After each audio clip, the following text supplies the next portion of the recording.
Hola, ¿cómo están? Me da gusto saludarles. Espero que en este primer módulo que fue propedéutico les haya ido bien. Espero que hayan trabajado las lecturas. La idea es que con esas lecturas vamos generando habilidades de comprensión de lectura y también habilidades para la escritura. Ello es muy importante porque pues ustedes se van a enfocar precisamente a la escritura de un documento que van a presentar como el proyecto, que es el producto de este seminario.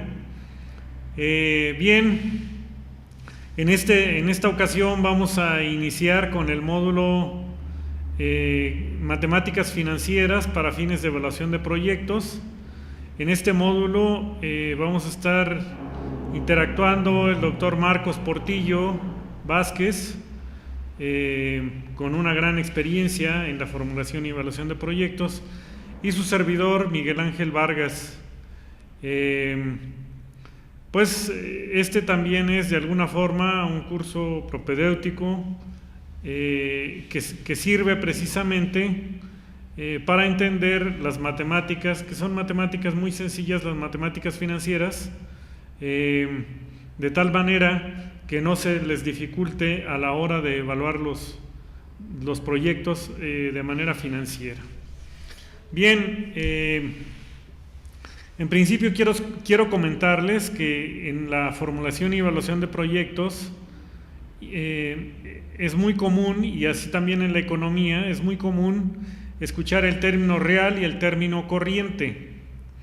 El término real, cuando estamos hablando de dinero, se refiere a la cantidad de bienes y servicios que se pueden adquirir con un monto de dinero estipulado.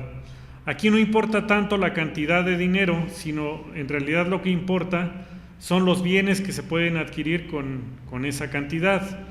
En cambio, el término corriente se refiere precisamente a la cantidad. Si en este momento yo les digo, tengo 1,000 pesos, esos 1,000 pesos no alcanzan para comprar lo mismo que podíamos comprar con esos 1,000 pesos el año pasado. De tal manera que los 1,000 pesos que tengo en este momento son, en términos corrientes, son 1,000 pesos corrientes, pero en términos reales seguramente que esos 1,000 pesos alcanzan para comprar una cantidad de bienes menor a la que podríamos comprar el año pasado. Situaciones como la inflación, los cambios en la situación económica y el riesgo pueden estar modificando las cantidades de bienes que se pueden consumir con esa misma cantidad de dinero. A eso se refiere precisamente el término real, que es actualizar la cantidad de bienes que se pueden adquirir. El término real es aplicable a la cantidad de bienes que se pueden adquirir con diferentes cantidades de dinero en diferentes puntos del tiempo. En la determinación de beneficios y costos, para el caso de los proyectos, es recomendable expresar tanto costos como beneficios en términos reales. La cantidad de bienes que se pueden adquirir con la inversión programada y la cantidad de bienes que se pueden adquirir con los beneficios esperados. Hay casos en donde consideramos que hay inversiones malas que parecen buenas. Cuando una inversión no considera el valor del dinero en el tiempo, y peor aún si se considera el valor de la inflación, si no se considera el valor de la inflación, se puede caer en el error de invertir en un mal negocio, aunque a simple vista parezca una inversión rentable. Por ejemplo, si tuviéramos un capital para comprar 10 sillas y de manera alternativa pudiéramos prestar ese mismo dinero a un interés futuro para comprar algo más de las 10 sillas, y si el objetivo fuera prestar ese dinero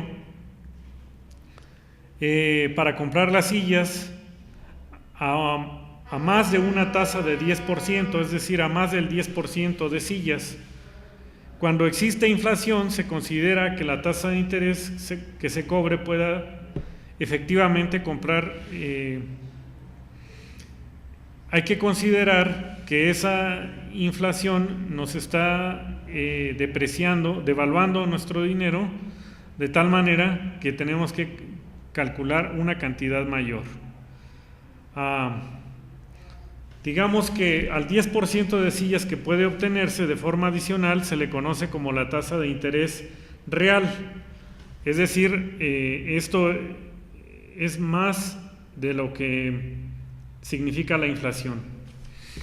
El cálculo de la tasa de interés nominal, para ello consideramos en un ejemplo una inflación del 30% anual, la cual debe ser la tasa de interés nominal que debe establecerse para obtener el 10% de la tasa real. Es decir, ¿cuál es la tasa de interés nominal que se debe establecer para obtener un 10% de tasa real? Un cálculo frecuente, aunque erróneo, es que se considera una tasa de interés del 30%, es decir, 30% de inflación más 10% deseado como ganancia, se considera que la tasa de interés debería ser 40%. Sin embargo, el precio de las 10 sillas después de un año son 1,000 pesos más el 30% de inflación, esto es 1,300 pesos. Las sillas se pueden comprar que se pueden comprar con el capital final son 1,400 entre 1,300 y eso nos alcanza para 10.077 sillas, es decir, 10 sillas más 7.7% de silla adicional. Lo que se puede comprar después de prestar el dinero a una tasa de interés del 40% no es suficiente para comprar las 11 sillas que queríamos, si deseáramos la tasa nominal del 10%. Considerando los mismos datos de interés real, de una tasa de interés real deseada del 10% y una tasa de inflación del 30%, el cálculo de la tasa nominal se obtiene de la siguiente forma. La tasa de interés nominal es igual a 1 más la tasa real por, todo eso por 1 más la tasa de inflación menos la unidad. Es decir, la tasa nominal una vez calculada nos da 0.43. De acuerdo con este cálculo, si la tasa de interés nominal que se calcula es del 43%, la tasa de interés real resultante debe ser 10% igual al poder de compra de una silla más. Ustedes pueden ver en la lámina, está hecho el ejemplo, precisamente para que lo vayamos siguiendo. Por todo lo anterior, se puede afirmar que el cálculo correcto para establecer la tasa de interés nominal es la tasa, se obtiene de multiplicar 1 más la tasa de interés real por 1 más la tasa de inflación y restándole a este producto la unidad. Tienen ustedes en la pantalla, en la presentación, la fórmula. ¿Por qué es importante la contabilidad en términos corrientes y la contabilidad en términos reales? Digamos que si un agricultor vende un tractor en 120,000 pesos, 2 años después de haberlo comprado en 100,000 pesos y haberlo usado esos 2 años, con lo que cree haberse ganado 20% de su inversión, más el beneficio de haber usado el tractor durante esos 2 años. En el año de venta, el tractor con las mismas características del que vendió, pero nuevo, tiene un precio de 170,000 pesos. Considerando la depreciación, un tractor de 2 años de uso cuesta 136,000 pesos en el año en que él vendió, por lo que salió perdiendo 16,000 pesos con la venta del tractor usado. En términos reales, equivale a 9,411 pesos del año en que compró el tractor. Es decir, obtuvo una pérdida, no obstante que él aparentemente cree que está ganando. Es importante entonces establecer una contabilidad. No es lo mismo establecer una contabilidad en pesos que establecer una contabilidad en bienes. Si estamos hablando de una contabilidad en pesos, hablamos de pesos corrientes, términos corrientes, y si hablamos de una contabilidad en bienes, pues estamos hablando de una contabilidad en términos reales. Tienen un ejemplo ustedes en la lámina, donde una familia que posee una casa con valor de 100,000 pesos y un corredor bancario le ofrece un proyecto que consiste en que vendan su casa e inviertan el dinero en el banco, pagándoles el 50% de interés anual, que a decir del corredor puede gastarse y seguir manteniendo los 100,000 pesos de capital intactos en el banco por el tiempo que ellos quieran, considerando una tasa de inflación esperada de 50% anual para realizar las operaciones. Aparece en la lámina cómo estaría el proyecto, cómo hacemos el flujo de este dinero, y resulta que en términos reales esta familia sale perdiendo, no obstante que están pensando ellos que el 50% de interés es una ganancia. Dado que hay una inflación del 50%, este dinero se va depreciando de tal manera que en el año 5 sus 100,000 pesos les alcanzan para comprar el 13%, únicamente el 13% de la casa. Bueno, hasta el momento en que se intenta adquirir nuevamente la casa, el inversionista se da cuenta que 50,000 pesos de intereses que gastó considerando como ganancia derivada de su inversión no era sino parte del valor de la casa. Lo que estuvo consumiendo como intereses en realidad era parte de la casa, en realidad era el valor de la casa. Otro error frecuente es la atribución de los ingresos a solo una parte de las inversiones. Por ejemplo, errores comunes en inversiones malas que parecen buenas se dan en el cálculo de los beneficios y se comparan solo con una parte de los costos.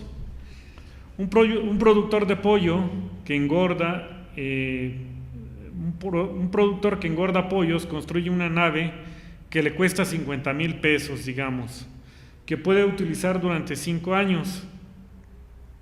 Y tiene previsto sacar 3 procesos de engorda al año, en los cuales gasta 20,000 pesos en alimento y otros costos variables y obtiene 30,000 pesos por ventas en los 3 procesos. Las cuentas alegres que realiza el productor son ingresos por venta 30,000, costos variables en 3 procesos de engorda 20,000 pesos y ganancias contabilizadas de 10,000 pesos anuales. Dado que la inversión inicial fue de 50,000 pesos en versión del productor, estos según él se pagan en 5 años y se gasta los bienes de consumo, se gasta las ganancias solo en bienes de consumo. Como consecuencia, al llegar los 5 años, el productor se da cuenta que en realidad se estuvo consumiendo parte de lo que le costó construir esa nave. Otro ejemplo de atribución de los ingresos a solo una parte de las inversiones es que, por ejemplo, un agricultor que compra un tractor en 100,000 pesos que había logrado ahorrar y lo renta cada temporada, por lo cual obtiene un ingreso de 25,000 pesos al año, mientras que sus costos por combustible, operación y mantenimiento del tractor ascienden a 15,000 pesos. A simple vista, él cree que se está ganando 10,000 pesos por año. No obstante, al final de los 10 años se da cuenta que su tractor se acabó y solo tiene el valor de la chatarra. De tal manera que lo que se estuvo consumiendo en realidad fue la depreciación de ese tractor. Por otro lado, tenemos inversiones buenas que parecen malas. Por ejemplo, un crédito con tasa de interés más baja que la tasa de inflación. Un banco comercial que ofrece crédito subsidiado para producir maíz de temporal por un monto equivalente a los costos de producción por hectárea de 1,200 pesos, a una tasa de interés del 30%, el rendimiento esperado es de 1 tonelada por hectárea y el precio del grano es de 1,200 pesos por tonelada. La inflación esperada es del 40%. Parece a primera vista que se trata de un mal negocio, sin embargo, a la hora de pagar el crédito, el pago al banco son 1,200 más el 30%, esto nos da 1,560. La venta del producto son 1,200 más la inflación del 40%, nos da un resultado de 1,680. La ganancia resulta de restarle a los 1,680, que fueron los ingresos, menos 1,560, que fue lo que pagó al banco. El productor obtiene 120 pesos por hectárea por un año, equivalentes a 85 pesos con 75 centavos por hectárea de manera real. De tal manera que este es un ejemplo más de por qué es conveniente traer el valor del dinero en el tiempo en términos reales. De tal manera que no es lo mismo 1,000 pesos, que tenemos 1,000 pesos en este año, no es lo mismo o no equivale a lo mismo que 1,000 pesos en el año 2, en el año 3 y así sucesivamente. A eso se refiere el valor del dinero en el tiempo y por ello es conveniente familiarizarnos con el término de pesos en valor real. Muchas gracias. El doctor Marcos Portillo continúa con el siguiente video, en el cual van a ver ustedes algunos ejemplos de matemáticas financieras precisamente para traer el dinero a valor presente, el dinero del futuro a valor presente. Muchas gracias, seguimos en contacto a través de la plataforma, a través del correo electrónico. Les vamos a mandar algunos ejercicios para que ustedes los puedan realizar en casa y subirlos a más tardar en la fecha que se les va a establecer en la plataforma. Muchas gracias, me da gusto haber estado con ustedes.